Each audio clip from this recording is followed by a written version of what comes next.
d'une certaine manière, maintenant est un moment que je pourrais considérer être un moment moins intéressant et moins approprié que d'habitude pour faire ce genre de vidéo. Là, je viens de rentrer du sport et il semblerait que le système nerveux il soit genre en grésillement, intensifié. Et pourtant, il y a aussi cette conscience que ça n'a aucune importance. Aucune sorte d'importance aussi. Et hier, je faisais une vidéo et je me rendais compte pendant la vidéo que le corps tremblait et il y avait la sensation, la perception d'avoir froid. Et pourtant, c'était la pièce où j'avais mis le chauffage et j'avais beau avoir ce qui d'ordinaire est largement confortable pour moi. Dans ces conditions-là, j'aurais pu mettre le chauffage à 30 degrés ou à 40 degrés, ça n'aurait rien changé. Parce que c'était ce qui devait se vivre, quoi.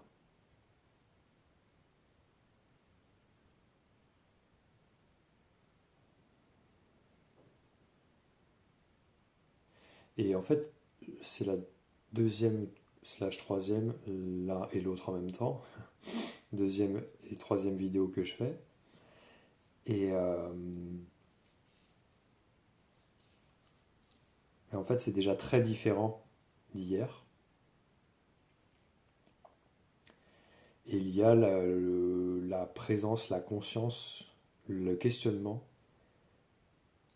mais jusqu'à où je vais m'arrêter. Parce que je faisais hier et même aujourd'hui, euh, j'avais, ouais, c'est ça, j'avais la conscience que j'avais énormément d'idées, et puis même, euh,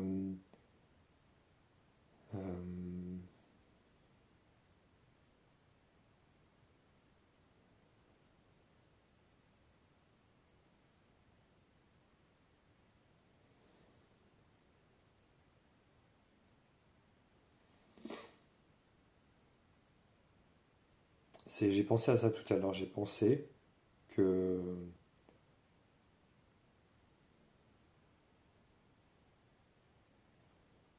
c'est fou parce que là, les idées arrivent très vite et repartent très vite. J'ai quasiment pas le temps de les attraper en fait. Et je me demande dans quel genre de bassin les idées flottent et comment est-ce que ça fonctionne. Le fait que les idées arrivent et disparaissent comme ça, et que des fois ça suit ça suit une ligne, parfois pas. Parfois il y a ça part. Et peut-être que l'état de méditation, c'est aussi un état où il y a une forme d'actuation et de forme de, comment on dit, d'acuité, d'augmentation de l'acuité à cette, on pourrait dire à cette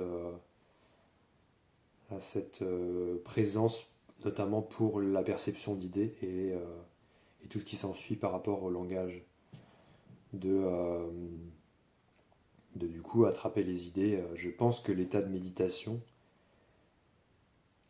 ça c'était un truc. Oui, c'est ça. C'est qu'en fait, je voulais dire, quand je fais des méditations, quand je fais du yoga, euh, il y a ce truc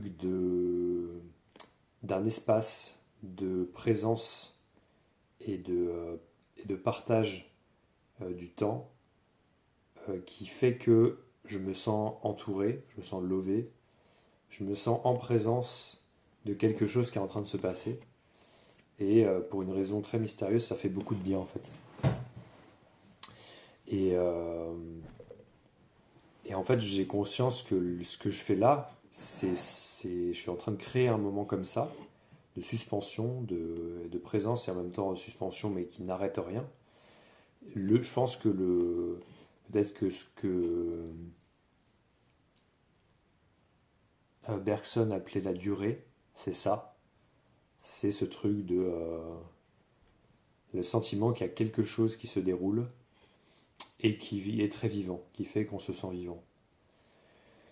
Et, euh, et je pense que j'ai lancé l'enregistrement de la vidéo euh, en particulier pour ça, pour voir la descente, pour ressentir la descente vers, j'appelais ça l'actuation, l'acuité et une forme de création d'une durée. Et c'est pour ça que j'aime beaucoup certains films expérimentaux qui mettent l'emphase sur cette présence dans, on pourrait dire, l'espace-temps, et qui n'a pas forcément besoin de beaucoup bouger la caméra, ou que les sujets filmés bougent beaucoup pour que ce soit intéressant. Euh, alors l'exemple que j'ai en tête, il n'est pas très bon parce que dans j'allais dire vallée centrale, la région centrale, euh, la caméra bouge beaucoup, mais en même temps, c'est tellement long qu'en fait, on finit par ne plus voir le mouvement. Et, euh, et chez Benning, il y a la vallée centrale. Et Benning filme beaucoup de plans fixes où peut y avoir des sujets qui passent dans le plan, mais pas forcément.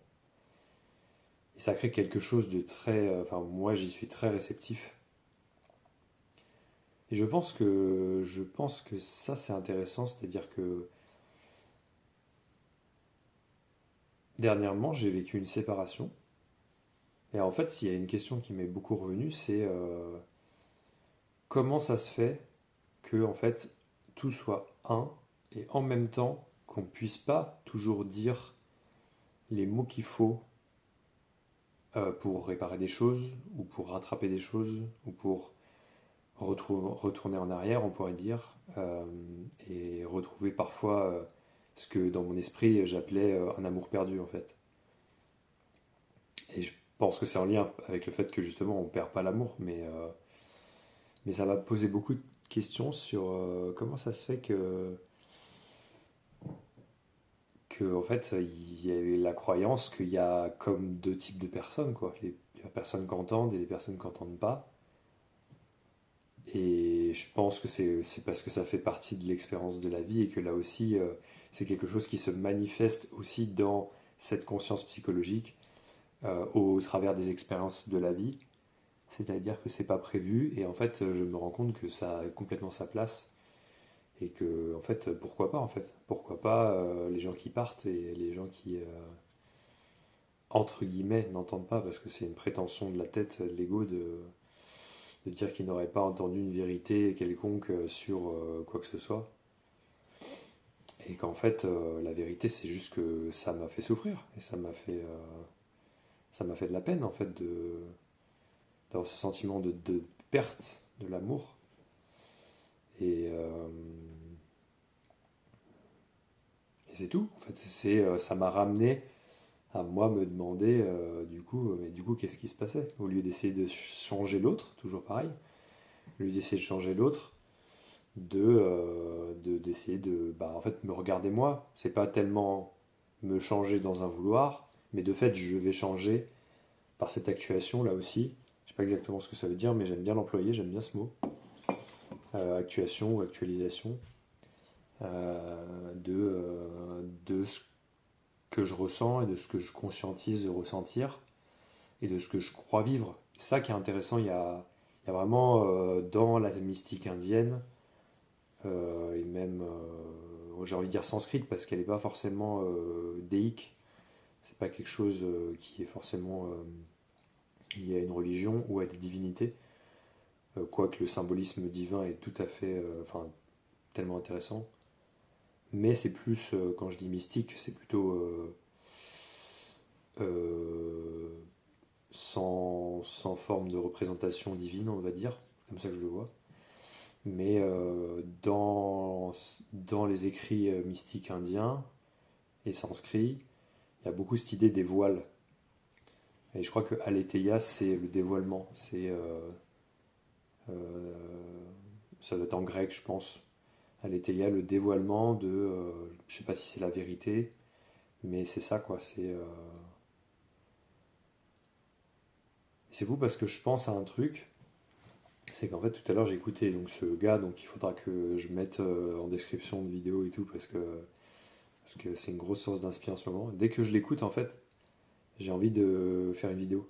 C'est hyper inspirant de voir que c'est une roue comme ça et de voir aussi les détails de shame, de honte que ça peut créer dans ouais mais du coup tu n'es pas personnel, tu tires ton inspiration, enfin tu copies quelqu'un d'autre, donc il y aura quelque chose de honteux ou de nul là-dedans. Et c'est aussi un sujet que je pourrais aborder, c'est toute cette mythologie de la personne, de l'homme qui se crée de lui-même et qui part d'un néant pour s'arracher et manifester, matérialiser d'un bloc une réalité, une entreprise, un projet, alors qu'en fait il y a une continuité non, enfin, déjà historique des choses, que les choses se font, il y a des conditionnements et qu'en fait on se fait pas tout seul du tout. Et voilà quoi, que c'est intéressant de voir le, le-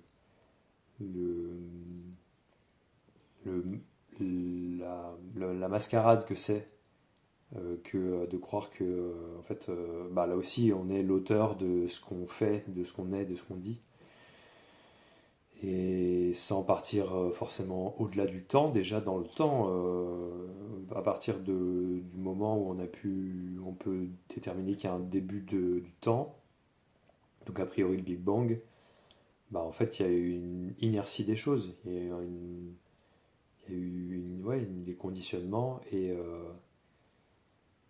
voilà quoi, ça.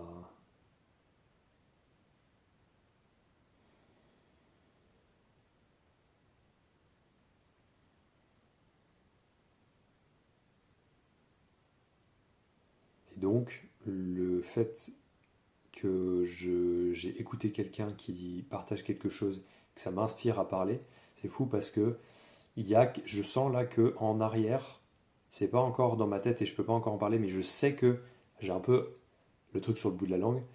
J'ai entendu des trucs qu'il a dit, dont j'ai envie de parler et sur lesquels j'ai envie de rebondir.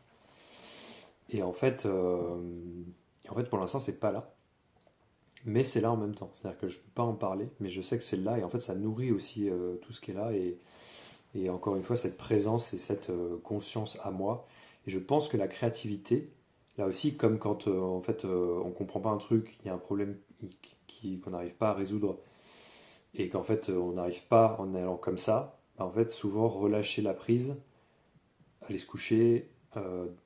Voilà, il y a plein d'adages qui parlent de ça, du fait que ça porte conseil quoi. Qu'en gros détourner le regard de ce qui nous obnubile peut être complètement source de résolution et même j'ai envie de dire d'absorption et de rémission. C'est marrant ça, que ça vienne le mot rémission. Et c'est fou parce que dans la voiture, je me disais que je ne comprends pas du tout comment ça fonctionne, quoi.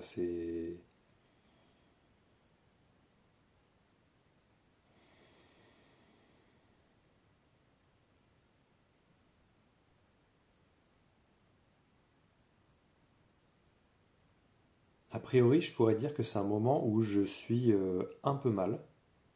Et pourtant, il y a aussi une quiétude. C'est ça qui est fou, c'est que je comprends aussi qu'il y a eu un arrêt de la recherche du bien-être dans bien des domaines de ma vie, dans la mesure où je me sentais beaucoup moins en danger par rapport à ce que je ressentais aussi.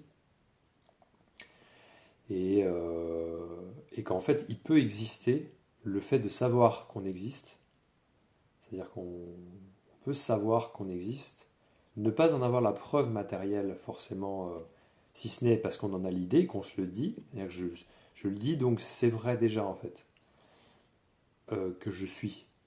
Voilà. Juste ça existe parce que je le dis. Par contre, dans la matière, il y a un inconfort, il peut y avoir un inconfort, un mal-être. Et pourtant, c'est aussi ce qui fait, moi je pourrais parler du sport là-dessus, sur le côté dépassement de soi. Mais en fait, la simultanéité, ça a été un truc qui a été très important pour moi. La compréhension que, notamment ces derniers mois, hop, je vais recharger un peu en eau, ces derniers mois, il y a pu y avoir cette conscience que déjà tout le monde souffre, et puis que en fait, il ne s'agit pas d'essayer d'enlever la présence de la peur ou de l'anxiété ou de n'importe quoi qui pourrait notamment créer de la honte et qu'on voudrait enlever de sa vie parce qu'en fait on détermine, on estime que ça devrait plus faire partie de notre vie parce qu'en fait on devrait être une grande personne, on devrait avoir déjà maturé la chose et souvent je me rends compte, peut-être 100% du temps, et je m'en fous, je dis ce que je veux, 100% du temps, en fait ce qui nous fait souffrir c'est uniquement ce que par répétition on se dit qu'on ne devrait pas vivre. C'est ça qui est fou, c'est-à-dire qu'en fait, il y a une telle discrimination en soi de c'est bien, c'est pas bien, que en fait, ce qu'on considère être pas bien, c'est ce qui va finir par revenir, revenir et revenir, parce que il y a comme une conscience que la vie c'est, qu'en fait, il n'y a rien de mal. Il n'y a rien de mal. Et, euh, et en fait, du coup, bah, c'est là parce qu'il y a une forme de prise, d'emprise, d'accroche avec les mains comme ça, de la conscience, du regard sur et d'obnubilation. Qu'est-ce que je pourrais dire comme autre mot là-dessus on est obsessif, obsessionnel sur le fait de trouver un moyen de s'en débarrasser, quoi. Getting rid of it, quoi. Et en fait, c'est exactement, c'est ça qui est fou. C'est bon, pareil, je pourrais dire que la réalisation du soi, elle vient quand tu réalises qu'il n'y a pas de réalisation du soi. Donc c'est fucked up. Mais c'est que en gros, moi, ce que j'ai traversé dans ma vie, et je pense que ce que beaucoup de gens traversent, c'est le côté tu avances dans l'expérience jusqu'à te rendre compte qu'en fait, il n'y a pas de problème à vivre cette expérience, notamment si elle est douloureuse. Et quand en fait elle est complètement acceptée, que le processus d'acceptation dans la matière, dans le corps, dans le système nerveux, ils sont process, en fait, il n'y a plus les alarmes et le danger et le sentiment de devoir se protéger de nous-mêmes euh, qui est là. C'est-à-dire qu'en fait, on passe à autre chose. On passe naturellement à autre chose parce qu'en fait, je pourrais dire, on a eu suffisamment le courage de revenir à ce qui a besoin d'être vécu maintenant, en fait. Et, euh, et c'est très beau. C'est très beau quand ça te lâche la grappe tout seul, en fait. Que toi, tu as cherché, cherché, cherché, ça te... Moi, ça m'a mis dans des états de... Je sais pas comment dire, d'auto-harcèlement et de mal-être très profond parce qu'en fait, je m'en voulais de ressentir un truc dont j'arrivais pas à me débarrasser en fait. Et c'est infernal au sens littéral. Je pense que dans ces endroits-là, je me sentais en enfer. Je me sentais tellement contrit, tellement genre dans une cage avec des sensations d'être à l'étroit, d'être entouré d'une forme de couronne d'épines, je me sentais lacéré par toutes les sensations du corps, que en fait, bah, je pense que c'est pour ça aussi qu'à un moment donné, j'en ai plus pu, j'en pouvais plus, c'est que en fait, the only way out is through. C'est vraiment le seul moyen de s'en sortir, c'est de défoncer le truc et vraiment d'aller bah, à un moment donné tête baissée quoi. C'est vrai que ça a été aussi grande libération, c'est quand je me suis rendu compte que euh, la colère a permis de me sortir de la torpeur, quoi. Parce qu'en fait, et que c'est une vraie, comme une amie m'a dit, c'est une vraie énergie de transformation, comme une tempête.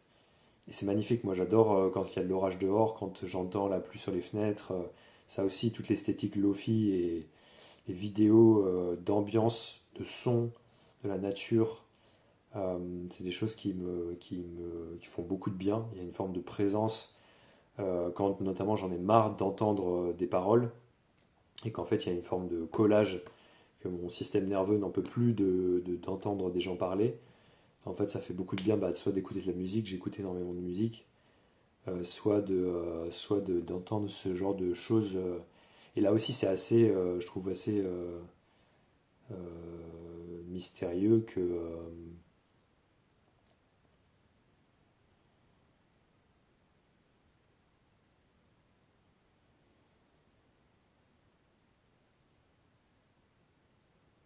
En fait, je crois que ça me fait bugger quand j'ai l'impression qu'il y a des choses que je fais dans la vidéo avec mes mains qui peuvent être désirables, qui peuvent être.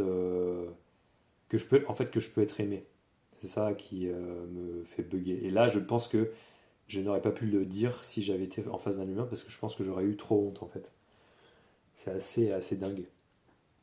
Donc c'est fou que parfois je pense à mes parents qui, le jour où ils apprendront que je fais des vidéos, me diront mais t'as pas peur, tu te confies comme ça, tu parles de choses personnelles et intimes à Internet aux gens.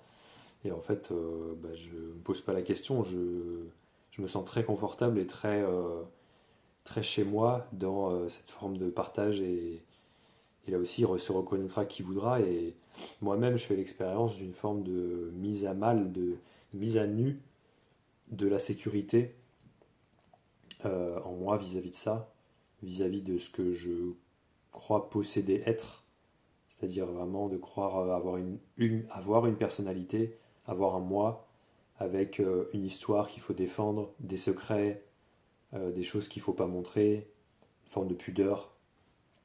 Et c'est intéressant parce que l'ego, ce qu'il fait, c'est qu'il est toujours binaire. C'est-à-dire qu'en fait, il va dire, ouais, mais du coup, si tu commences à lâcher sur la pudeur ou la propriété privée, on va dire, et ben en fait, tout va partir en couille. Si tu lâches, en fait, si tu lâches le contrôle, en fait, tu vas devenir l'inverse de ce que tu essaies de contrôler. Genre, du coup, je vais commencer à me mettre tout nu et en fait, faire des dingueries, alors qu'en fait, ben, c'est pas ça, quoi. Non, justement, et c'est toujours beau de voir que quand tu relâches, il y a plein de situations dans ma vie où je me suis rendu compte que quand je croyais être face à des choix binaires, en fait, j'ai été poussé à devoir relâcher notamment bah, le contrôle sur le devoir de faire un choix. Et, euh, et c'est souvent où j'ai envie de dire tout le temps proposer un troisième choix qui a été un choix doux et un choix qui n'excluait jamais l'amour. C'est-à-dire que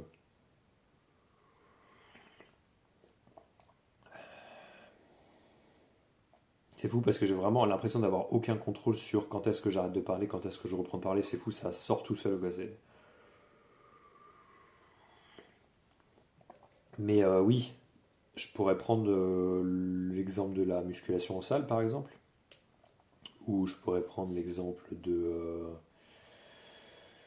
la mécanique, ou je pourrais prendre l'exemple du cinéma. C'est des activités, toutes les activités, enfin, j'ai envie de dire cette activités-là que j'aime, les activités que j'aime sont souvent passées au crible de est-ce que j'aime vraiment ça en fait. Ça, c'est une grande question qui m'a traversé.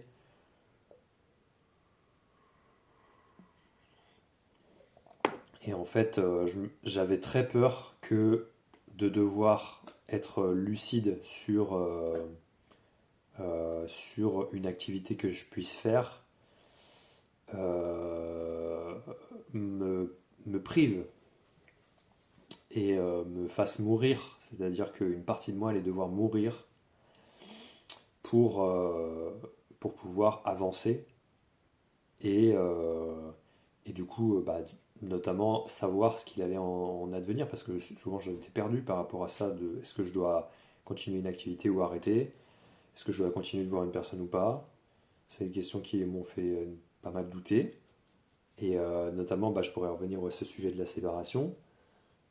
J'ai une partie de moi qui, je le sais, pas plus tard qu'hier, s'est dit mais je vais vraiment mourir si je laisse cette personne partir quoi.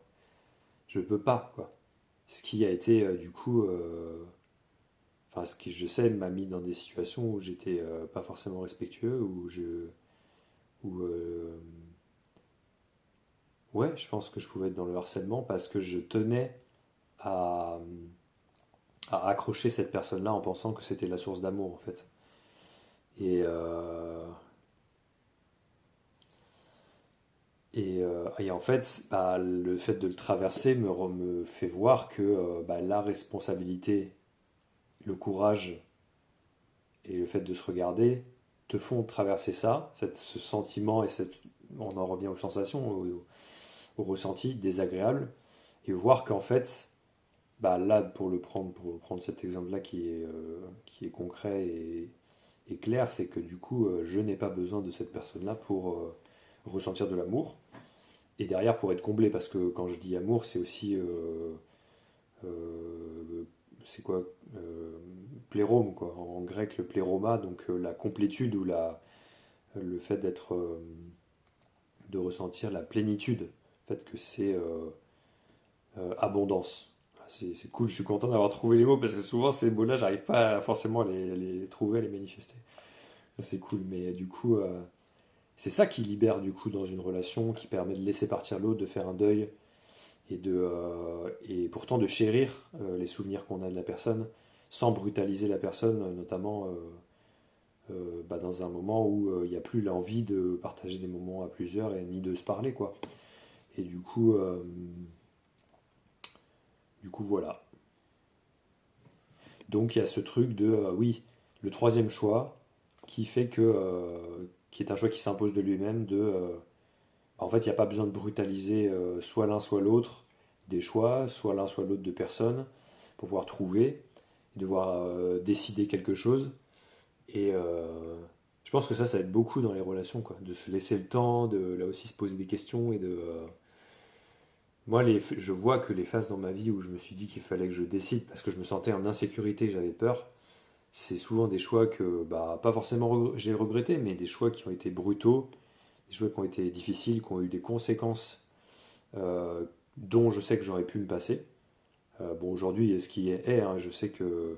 Je crois que c'est Franck Lebvey qui dit que, en gros, et je suis assez d'accord avec ça, tant que tu n'as pas fait un choix, il n'existe pas. Et quand tu l'as fait, eh ben, en fait, c'était le seul choix qui pouvait exister. Et je trouve que ça, c'est très important. Et ça me fait aussi penser à un autre adage qui est très beau. C'est le seul chemin qui existe, c'est celui qui est derrière toi.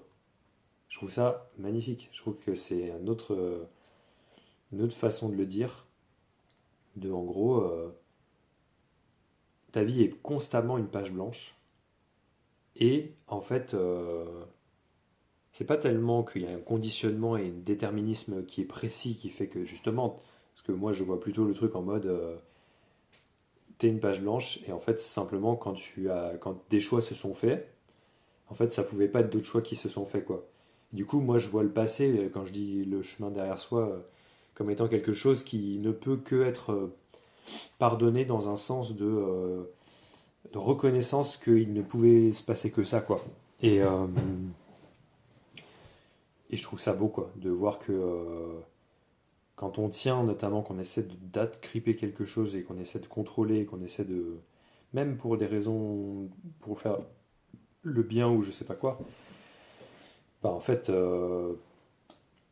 bah ça va faire ce que ça va faire. Je sais pas quoi dire d'autre, mais en tout cas, quand je disais qu'il y avait cette croyance qu'à un moment donné, il y a un choix ou un autre à faire, et bah je vois qu'aujourd'hui, avec cette conscience-là et ce recul sur ça, quand je suis face à quelque chose qui me met presque à un genre de.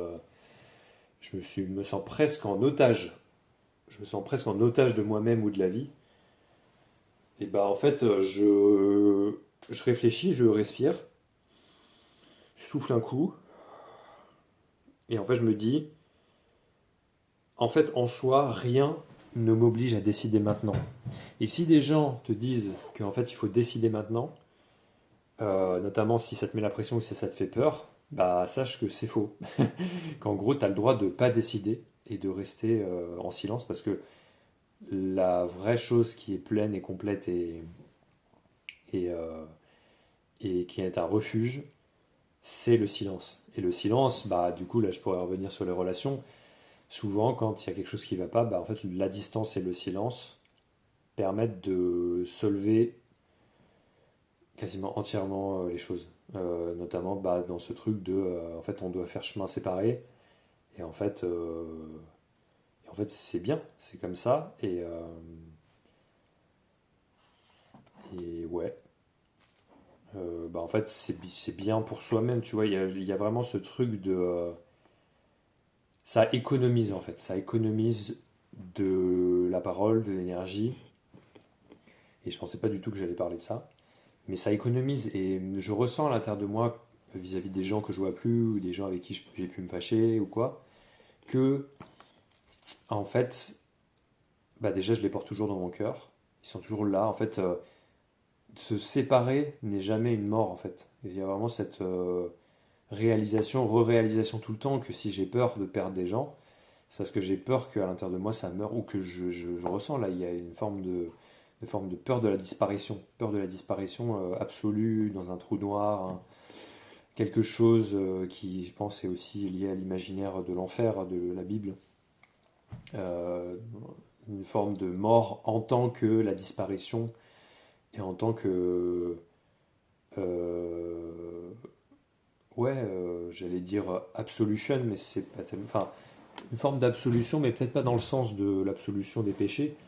Une absolution, en fait, absolue, mais dans un absolu éternel froid et infini, mais infini pas chaud. Un infini qui serait en fait une forme de je suis un spationaute dans l'espace et en fait je flotte pour l'éternité et une éternité conscientisée telle on est en conscience là. Donc c'est-à-dire qu'en fait une forme d'immortalité, mais du coup au sens grec très ennuyeuse, quoi, avec des immortalités où en fait tu purges un truc sisyphien, tu purges une peine pour avoir je sais pas quoi, pour avoir fauté, et voilà quoi. Donc ouais, je pense que moi ce que je ressens c'est que dans la perte de l'amour, c'est la peur de la perte de l'amour et la peur de perdre des gens, la peur de la mort, et ben en fait il y a ça derrière, il y a le sentiment, j'ai envie de dire, d'absolution, même si en même temps l'absolution c'est un terme que j'aime beaucoup. C'est du coup l'absolution, mais dans le sens il y a quelque chose qui se dissout et c'est bon quoi. Tu es pardonné quoi. L'absolution des péchés aussi dans un sens de à un moment donné c'est bon quoi. Genre pardonne-toi toi-même et continue à vivre parce que t'as le droit de te foutre la paix et oui et de plus t'infliger ce que tu as pu t'infliger pendant longtemps, notamment pour des actions ou des gestes ou ce genre de choses là quoi. Et voilà, le troisième choix, il est aussi là, il est aussi dans ce truc de du coup, troisième choix, on pourrait imaginer qu'il y a deux portes, qu'on croit que c'est droite-gauche, et en fait, la troisième porte, tu t'engouffres naturellement dans la troisième porte qui n'est pas une porte manifeste ou qui est vraiment une porte rectangulaire, mais en fait un canal, un chemin où en fait tu es engouffré par ça parce que tu ne savais pas que ça existait. Et après, fait ce qui doit se faire, quoi. La vie se fait et on continue, on avance et ça fait là aussi des compositions, où en fait on se retrouve dans des cartographies, des points de l'espace et du temps différents.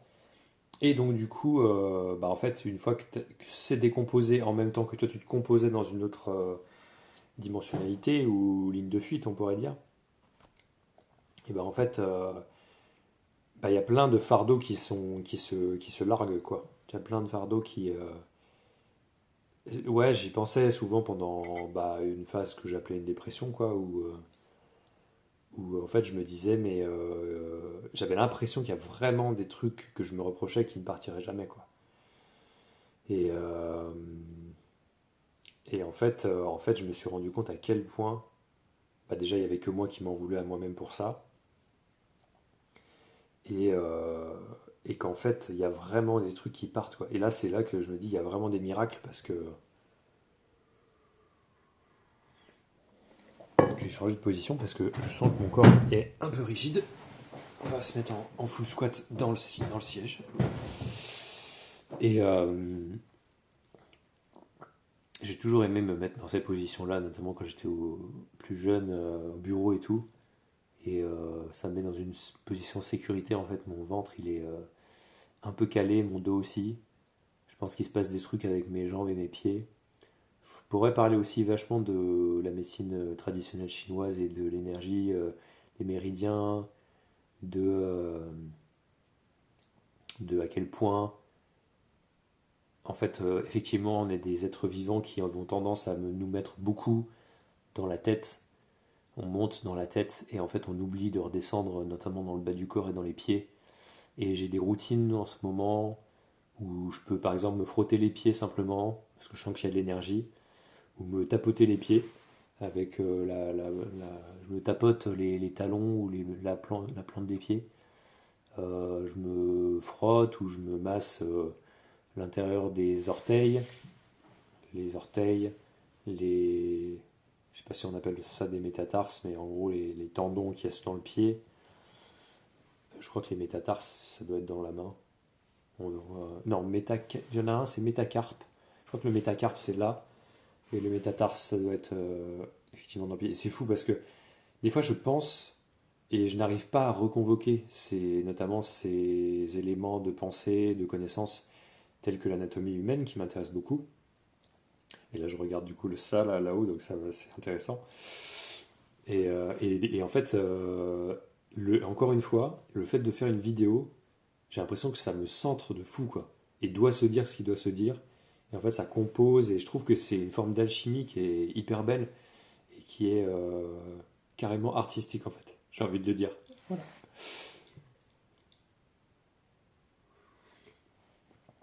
Ouais, c'est beau. Et ça fait encore 37 minutes que je parle. Mm. Et c'est pareil, quoi. J'écrivais un commentaire sur YouTube où je disais que virtuellement, en fait, j'aime beaucoup ce terme virtuellement parce que en anglais, ça veut dire virtual reality, ça veut dire quasi-réalité. Et en fait, quasi-réalité, ça me parle beaucoup pour parler de ce qui se passe maintenant. Et donc, virtuellement, je pourrais parler pendant l'éternité de ça, puisque ça fait pas, il n'y a pas de différence entre ne pas parler. Je le vois là maintenant qu'il n'y a pas de différence entre parler et ne pas parler. Et en fait, on pourrait le regarder très simplement d'une forme assez scientifique. C'est en fait, si tu découpes la matière dans des petits bouts le plus possible que tu puisses, bah, tu vois que déjà la matière se comporte pas du tout comme les règles qu'on utilise, notamment avec la gravitation. Bah, en fait, si tu descends suffisamment dans la matière au niveau subatomique, la gravité ne fonctionne pas de la même manière, et j'ai envie de dire, elle ne fonctionne plus comme avec les astres, les corps plus gros, et la plupart de la réalité telle qu'on la connaît aujourd'hui, parce que là aussi c'est intéressant de voir que on fonctionne sous un modèle newtonien de perception de la réalité. Et en fait, ce modèle-là, bah, la science avec la mécanique quantique, elle tâche de le remettre en question parce que c'est ça le boulot de la recherche, c'est de se poser des questions et de voir ce qui est, ce qui est vraiment il y a sur ce sur quoi il y a un consensus établi et réel, mais j'ai envie de dire qui est jamais absolu en fait. Finalement, les connaissances scientifiques, en fait, on finit par bah, déterminer qu'elles sont vraies dans la mesure où il y a un consensus de connaissances et de suffisamment de répétitions et de preuves que en fait ça fonctionne. Mais ça ne veut pas dire que c'est jamais remettable en question. Et ça, je trouve ça intéressant en fait. Et je parlais de quasi-réalité. Et je sais plus ce que je voulais dire par rapport à ça. Mm. J'ai trouvé une capacité assez extraordinaire de l'eau chaude à régénérer le corps après une séance de sport. Voilà, je le recommande chaudement, lardement, comme un gros lardon.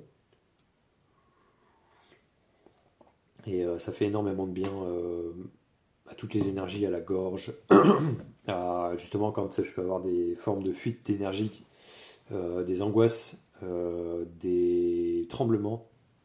L'eau chaude, c'est déjà un...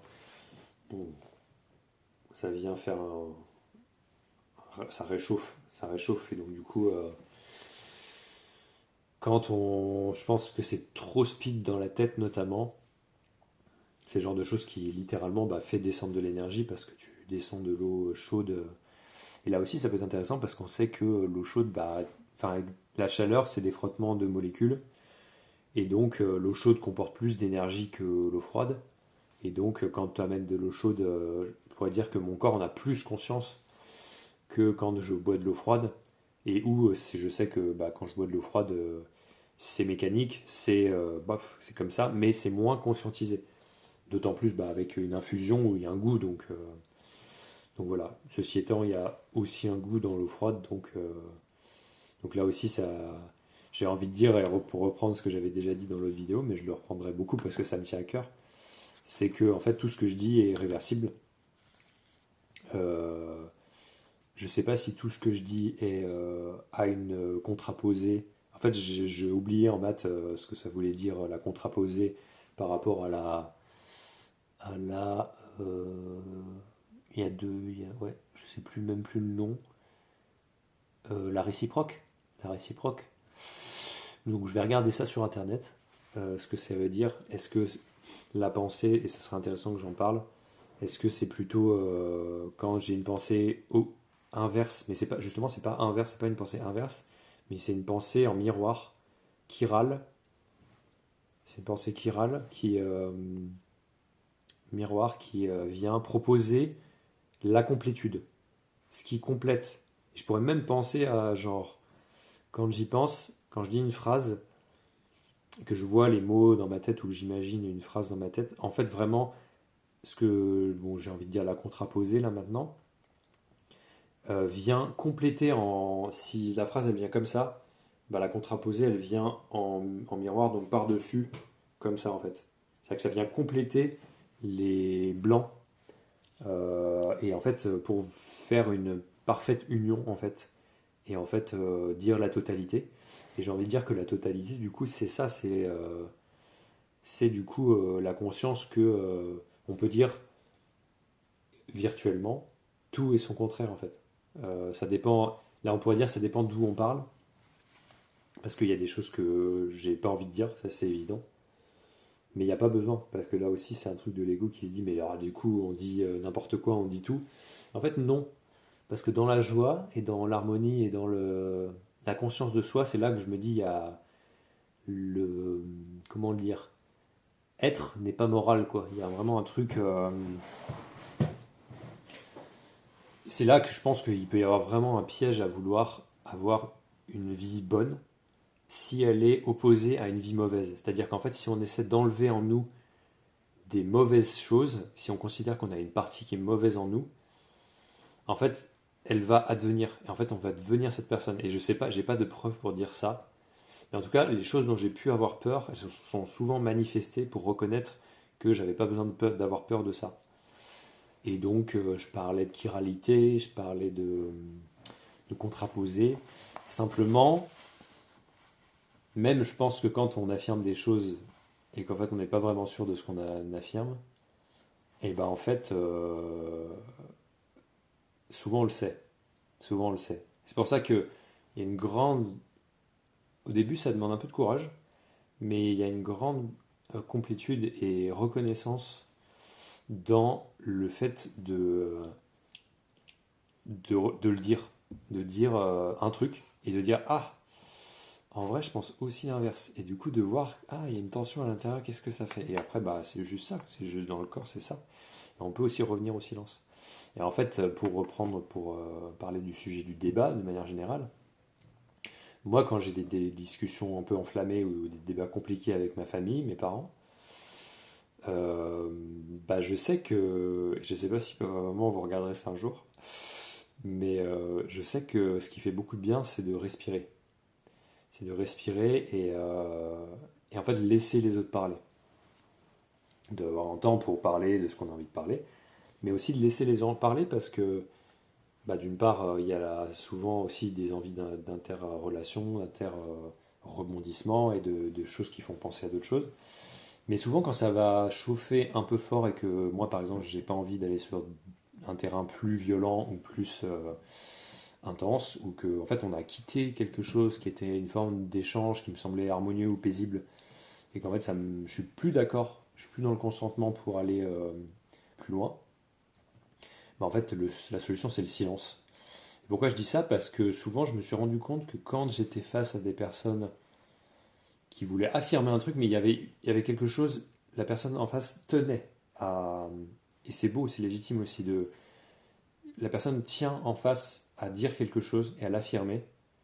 Et en fait, des fois, moi, je suis pas du tout d'accord avec ce qui va être dit, parce que ça peut être des propos racistes, ça peut être des propos sexistes, ça peut être des choses très violentes ou justement basées que sur de la souffrance, ou que sur du ressentiment, ou du vécu souffrant. C'est-à-dire que je vois que en fait, la personne dit ça d'après son expérience, d'après un empirisme. Et en fait, c'est beau parce qu'il peut y avoir tout à fait l'existence que en fait, cette expérience existe. C'est-à-dire qu'en fait, la personne en soi, elle a le droit de le dire. Et là, je doute parce que je sais qu'il y a des choses, qu'il y a une partie de moi qui se dit qu'on n'a pas le droit de dire certaines choses. Mais j'ai envie de dire, il y a aussi cette quiétude dans le fait que en soi, les gens pensent des choses qui sont, je sais pas comment le dire. Bah, j'ai envie de dire qu'elles sont pas bien, quoi. C'est mal. Donc là, je repars dans un prisme assez moral, mais en soi, je vais le dire quand même comme ça. Euh, les gens pensent des choses, les gens ressentent des choses qui sont parfois horribles quand elles sont dites et quand elles sont pensées. Et en fait, moi, quand des fois je les entends, je me dis, en fait, là, il ne s'agit pas de contredire la personne, parce qu'en fait, si on contredit la personne, on rentre dans le schéma de, à mon sens, de cette violence qui maintient le système de défense de ses idées ou de ses opinions chez ces personnes-là. C'est peut-être pour ça aussi que, bah, en fait, il y a des personnes, notamment des personnes d'extrême droite, avec qui moi, j'irai pas débattre. Ou alors, si elles me disent des choses spontanément dans la rue, je répondrai pas parce qu'en fait, le silence sera la meilleure réponse. Et j'irai pas dépenser de l'énergie pour me batailler avec ces personnes-là où on part pas du tout de la même honnêteté, de la même franchise, de la même, on parle pas du tout de la même bonne foi slash mauvaise foi en fait, ou on pourrait dire de l'honnêteté quoi. Donc en fait, là où je veux en venir avec ça, c'est qu'en fait il faut laisser dire et là je commence à douter de ce que je dis donc je fais une pause comme ça.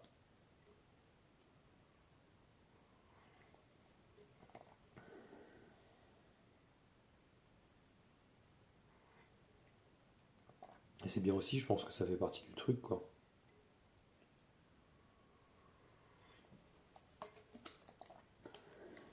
Et je pense que c'est chouette de le dire aussi. Je pense qu'encore une fois, ça fait partie des trucs que les gens reconnaissent. C'est quand tu sais être en silence et écouter en fait. Et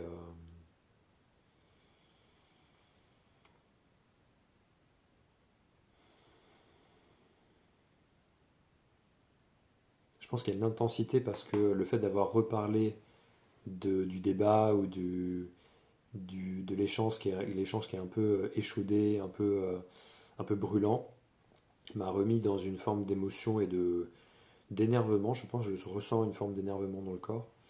Et là aussi, j'ai envie de dire que dans ces moments-là, en fait, la vulnérabilité et le fait de dire ce qu'on ressent, c'est hyper important. Et j'en parlais, finalement, c'est une mise en pratique de ce que je disais tout à l'heure. Je parlais du fait que quand il y a quelque chose avec lequel on n'est pas d'accord et que, en fait, pour autant on aime les personnes qu'on a en face, bah, en fait, ce qui fait du bien, c'est d'être en silence et d'être dans l'accueil. Et quand je parle d'accueil, ça ne veut pas dire tout accepter de ce qui est dit, parce qu'en fait, il ne s'agit pas d'être d'accord. Mais dans l'accueil, c'est notamment là, en fait, quand je reviens à moi et que j'essaie pas de rentrer dans une forme de débat, de convaincre. Et je pense que si j'ai fait une pause il y a 30 secondes là, c'est que je commençais à sentir que je voulais convaincre d'un truc. Et en fait, il ne s'agit pas de ça. C'est pas ça qui m'intéresse. Parce qu'en fait, là aussi, je pourrais dire que le langage, c'est des boîtes dans des boîtes dans des boîtes. Et en fait, à la fois il y a des phrases avec lesquelles moi je suis pas d'accord, mais par contre c'est ça, l'existence de la phrase a le droit à vraiment est-ce qu'elle est quoi. Et en fait, c'est ça que moi quand je parle d'accueil, c'est de la reconnaissance et l'incarnation dans le corps euh, que en fait c'est là en fait. Une personne est en train de te gueuler dessus, une personne est en train de t'insulter, une personne est en train d'avoir des propos odieux sur qui que ce soit. Et, euh, et en fait, pendant longtemps, je pensais que le silence c'était un acquiescement et le fait d'être d'accord. Et en fait, aujourd'hui, je pense que c'est plus du tout vrai. Et ça m'a demandé de passer par un temps d'encaissement. Et là, j'avais l'impression, dans mon monde, notamment en tant qu'homme, que en fait, se taire, c'était une humiliation. Et c'était ne pas se battre. Ne pas se battre, être lâche. Et voilà.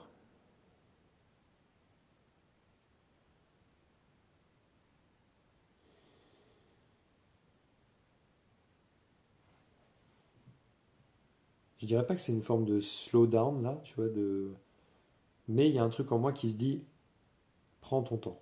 Voilà, prends ton temps.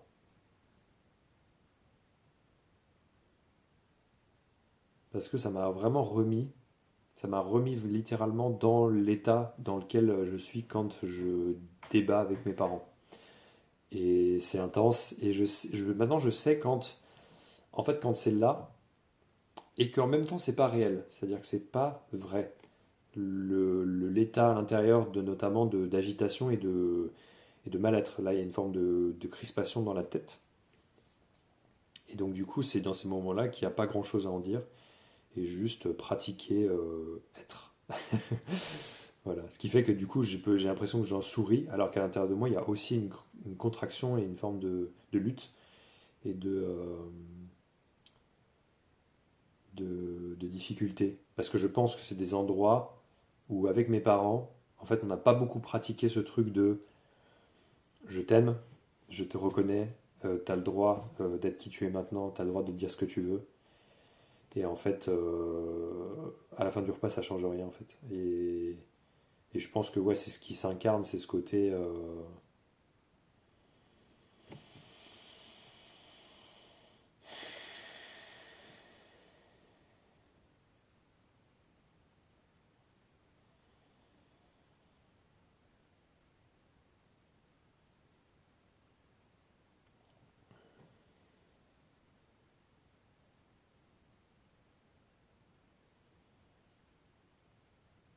C'est fou parce que je sais que je suis en train de vivre un truc thérapeutique là. Je suis en train de revivre dans un espace sécurisé une forme de traumatisme. Je sens que mon corps il est en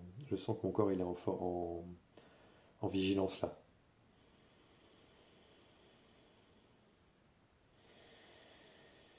Et comme je suis seul avec moi-même, c'est comme si j'essayais de me taire. À l'intérieur, ça dit tais-toi. Ça dit tais-toi.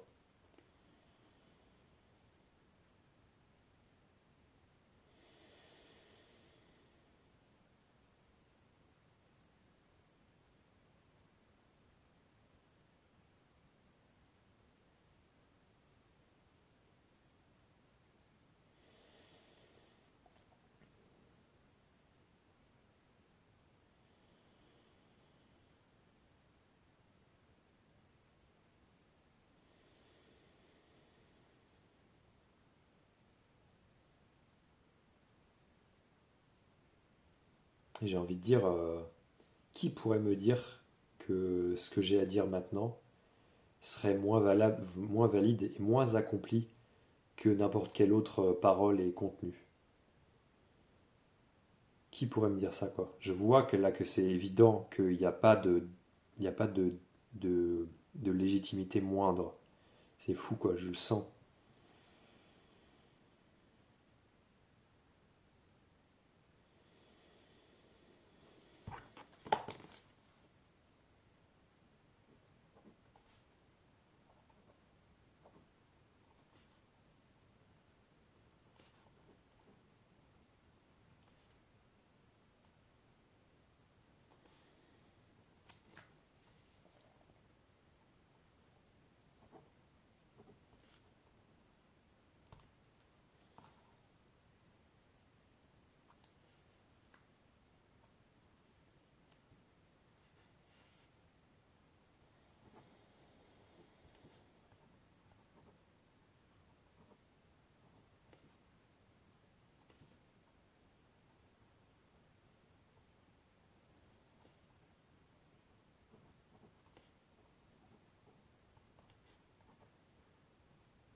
Ça fait du bien.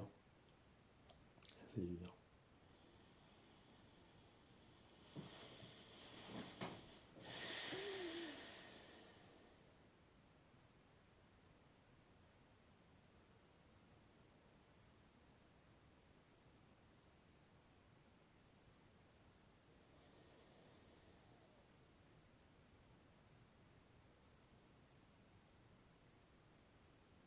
Hmm.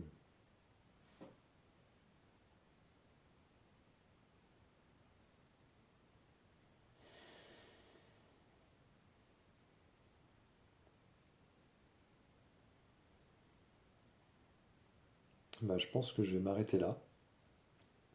Et, et je vous souhaite une bonne journée, une bonne soirée.